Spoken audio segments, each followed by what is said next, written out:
nhớ rồng trò bé chọn địa cha xí thì chọn gốc mua cho cái tin anh cha tụi lót tụi giàu tụi lên sật tụi này ạ.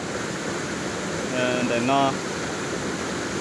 nó chơi cho bà bé chơi nè,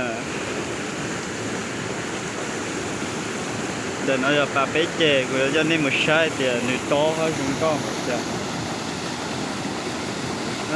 để bỏ họ đi lò chúng con phải rồi. Để nó cho bà bé chè nữa, tôi bỏ bà bé chè mà là thấy bà bé chè nữa.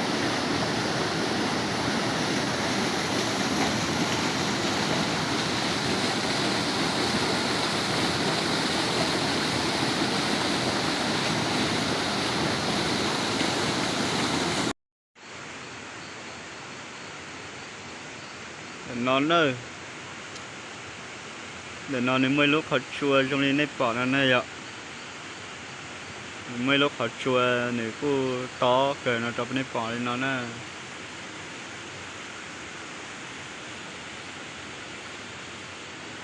Cho nên sẽ lúc họ chua nó nè.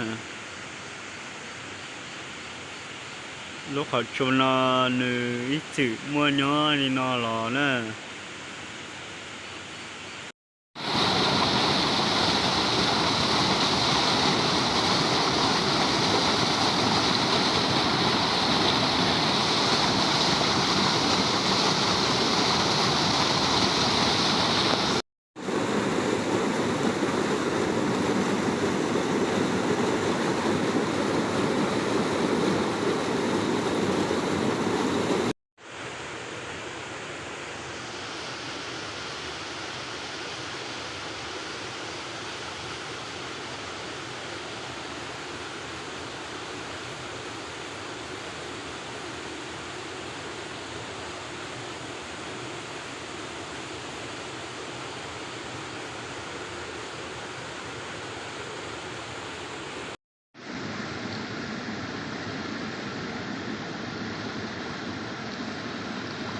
Cho nó cũng bật thải nữa,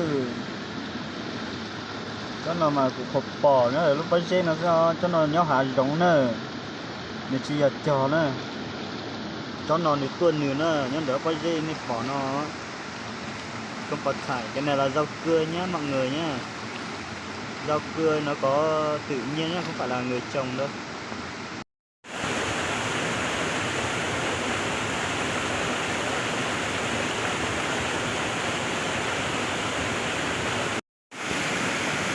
Nói rồng nè, cả nó của dưới chân nên một trái lúa trà đều ở đây chờ trà nè, mình nhớ cho bé té chờ nè,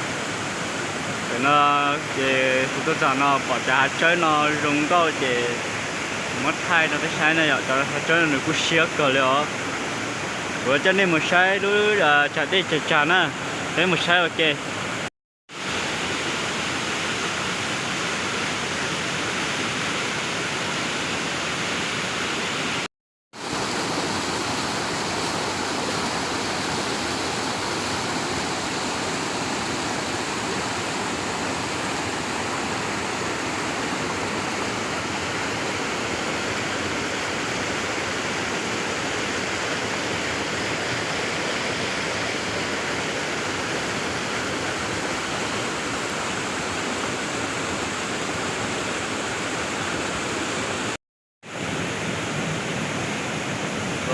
Cho nó ăn chế mỏ lư nữa, không có phải nếp bỏ nữa, rồi nó lúc chặt đi chờ trà đi nó chuột tua thì mà luôn đòi chờ lên nếp bỏ nó sẽ nó chỉ mà chuột ló hay nè. Lúc chả đi chả nên bỏ nó nè, nên điều là bớt sầu nó lo cho nó nè, dịp mà cho nên một trái dây bén nè, để một trái cây tao nè,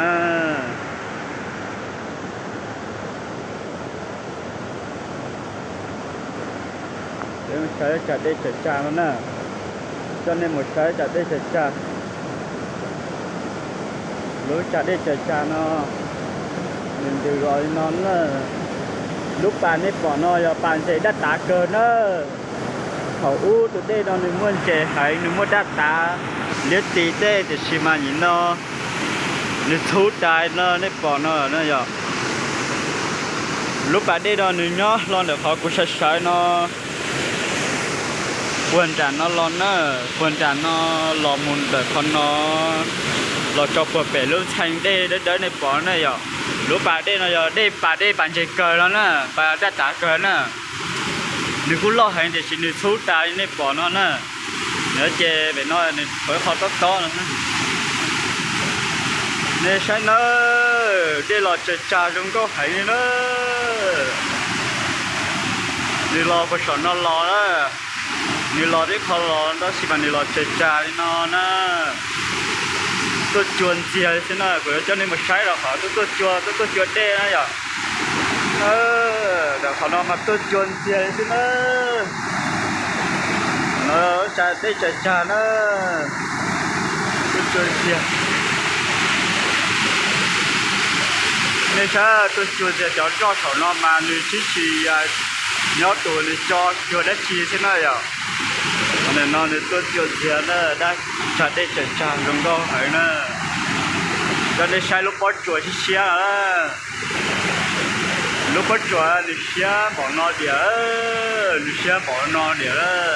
lúc trà đây trà nữa họ tôi chưa thấy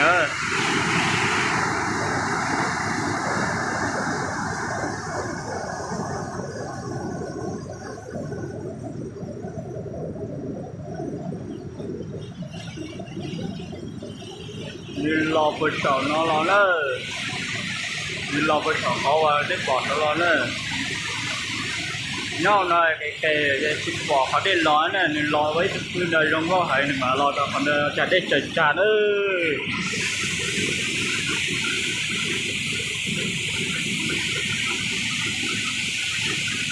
cho nên là sai nó